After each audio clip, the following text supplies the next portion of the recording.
वो दूध डाल रही हैं उस नंगे बाबा के ऊपर, और जैसे ही वो दूध ऊपर से नीचे बहता हुआ जब शर्मगाह पे आता है पेशाब की जगह, तो वही कटोरा लगा ले।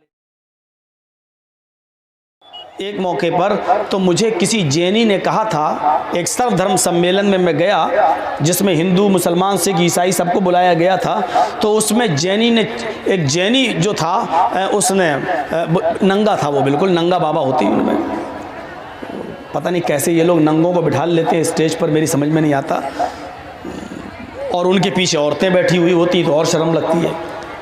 ताज्जुब तो ये कि हम लोगों को शर्म लगती है और उनकी औरतों को शर्म नहीं लगती उन नंगों के पीछे बैठने में।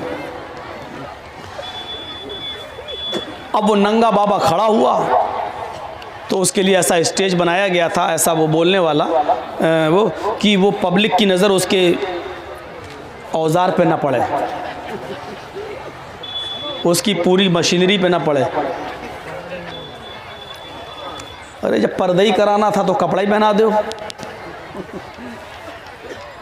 लोगों से छुपा भी रहे हैं, झाड़ू लगा के कुर्सी पे बैठ जाएगा, ऊपर तुम फूल डाल दोगे, तो फूल डालने का मतलब क्या है, तुम्हारी शर्मगाह ना दिखे।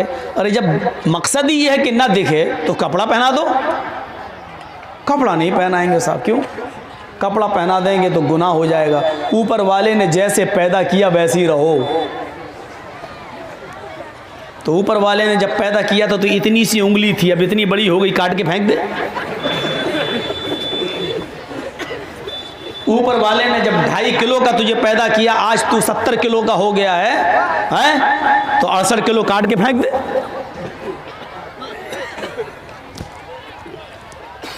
कौन समझाए? तो वो उसने चैलेंज किया था वहां पर कि हमारा धर्म एक ऐसा धर्म है जिसमें महावीर जी के अलावा किसी दूसरे महान पुरुष, किसी दूसरे नबी का नाम नहीं। मैं भी ताज्जुब कर गया था, मैंने सोचा यार ये तो कह तो गया है, और हमने भी आज तक जैनी धर्म के अंदर नहीं पढ़ा कि अल्लाह के रसूल का कहीं नाम आया हो। बहरहाल उस मौके पर मैं जवाब नहीं दे पाया भाई, जब मुझे नहीं मालूम था तो नहीं दिया। मैंने कहा हो सकता है कि इसके धर्म में ना हो। तो वहाँ पर जब मेरा नंबर आया तकरीर का, तो मैंने तौहीद, एक अल्लाह की इबादत जो हिंदू धर्म में और जैनियों में जो था उस पर मैं बोला, और बोलकर मैंने भी अपने 15 मिनट पूरे कर लिए। लेकिन वो जलसा हर साल कराते हैं जैनी लोग। तो दूसरे साल जब मुझे फिर इनवाइट किया, दावत दी, तो 1 महीना पहले दावत आ गई हमारे पास कि आपको इस साल फिर आना है। तो मैं जैनियों की किताबों के पीछे पड़ गया और मैंने सोचा कि इसमें ढूंढूं अल्लाह के नबी का नाम कहाँ है। तो तलाश किया, एक एक लाइन कई बार पढ़ा मैंने, मुसलसल 25 दिन पढ़ा, लेकिन वाकई मोहम्मद, महामद, अहमद ऐसा कोई नाम नहीं मिला। लेकिन एक शब्द हमको मिल गया, वो शब्द था अरहन। मैंने पूरा मंत्र, उसका तर्जुमा ये है जैन शास्त्र का, तू पूजा नहीं कर सकता है तो मत कर। अब ये उठा बैठी यहाँ मत लगाइए, बांध के यही बांध दूंगा मैं, उठ ही नहीं पाओगे फिर। कम से कम आगे से मत उठिए, पीछे से वहाँ जाओ तो मेरी नज़र पड़ेगा, ठीक है कोई बात नहीं, डिस्टर्ब नहीं, आगे से मत उठा बैठी करिए। उसमें लिखा है अगर तू पूजा नहीं कर सकता है तो मत कर, किसी गरीब की मदद नहीं कर सकता है तो मत कर, किसी गरीब को दान नहीं दे सकता है तो मत दे। तुझे चिंता किस बात की है, तुझे चिंता किस चीज की है, तेरे लिए अरहन काफी है। मेरा दिमाग चकरा गया, मैंने कहा ये तेरे लिए अरहन काफी है, ये अरहन कौन सी बला है? अरहन किसका नाम है? तेरे लिए अरहन काफ़ी है। मैं सोचा अरहन कोई भगवान होगा। मैं डिक्शनरी लेके बैठ गया संस्कृत की, मैंने उसमें अरहन देखा कि अरहन किसी भगवान का नाम तो नहीं है कि तेरे लिए भगवान काफ़ी, अरहन भगवान काफ़ी। लेकिन जब डिक्शनरी देखी तो उसमें लिखा था अरहन का माना, अरहन की मीनिंग पक्षदाता, सिफारिश करने वाला। क्या लिखा था? अरहन का माना सिफारिश करने वाला। मैं समझ गया। तू पूजा नहीं कर सकता तो मत कर, पूजा ना करना गुनाह है। तू गरीब को दान नहीं दे सकता है तो मत दे। पैसा वाला होने के बावजूद गरीब की कोई मदद ना करे तो गुनाहगार है। तू गरीब की सहायता नहीं कर सकता है तो मत कर, ये गुनाह का काम है।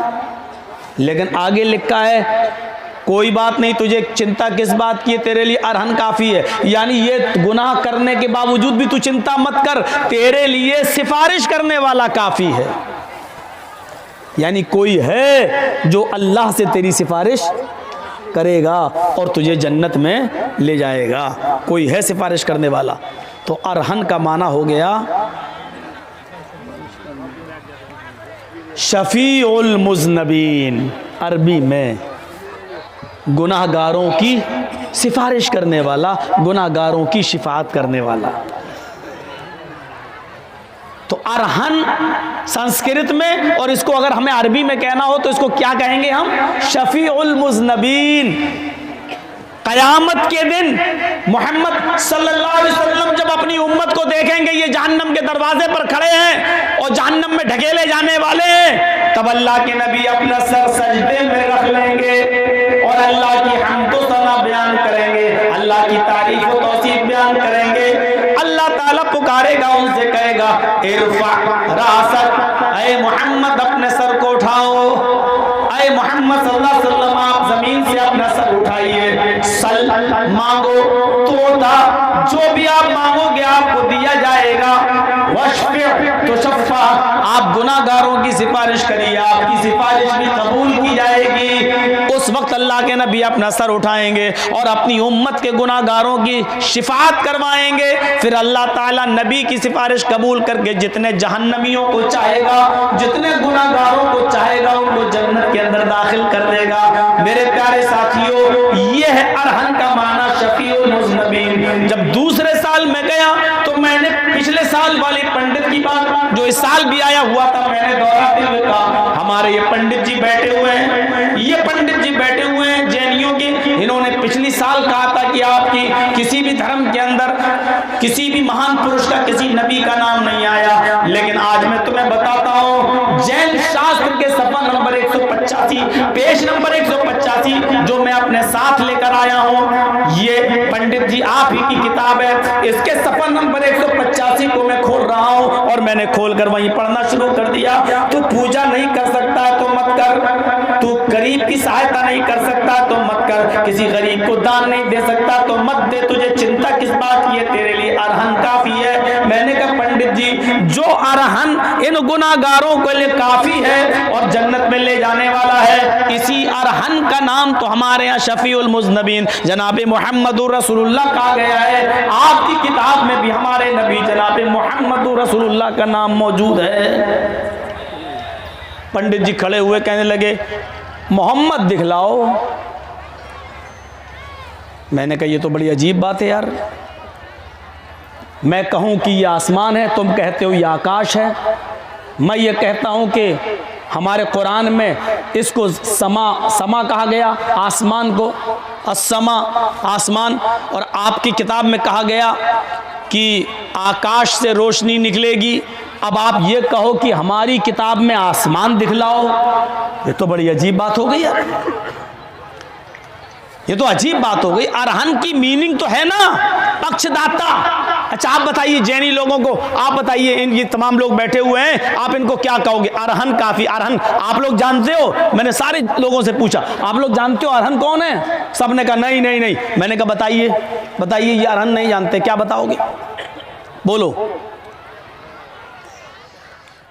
तो मुस्लिम की नजर उसके औजार पे ना पड़े, उसकी पूरी मशीनरी पे ना पड़े। अरे जब पर्दा ही कराना था तो कपड़ा ही पहना दो।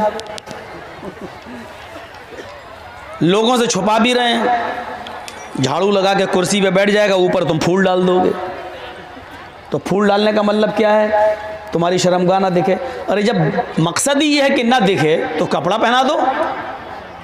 कपड़ा नहीं पहनाएंगे साहब, क्यों? कपड़ा पहना देंगे तो गुनाह हो जाएगा। ऊपर वाले ने जैसे पैदा किया वैसे ही रहो। तो ऊपर वाले ने जब पैदा किया था तो इतनी सी उंगली थी, अब इतनी बड़ी हो गई, काट के फेंक दे। ऊपर वाले ने जब 2.5 किलो का तुझे पैदा किया, आज तू 70 किलो का हो गया है? तो 68 किलो काट के फेंक दे।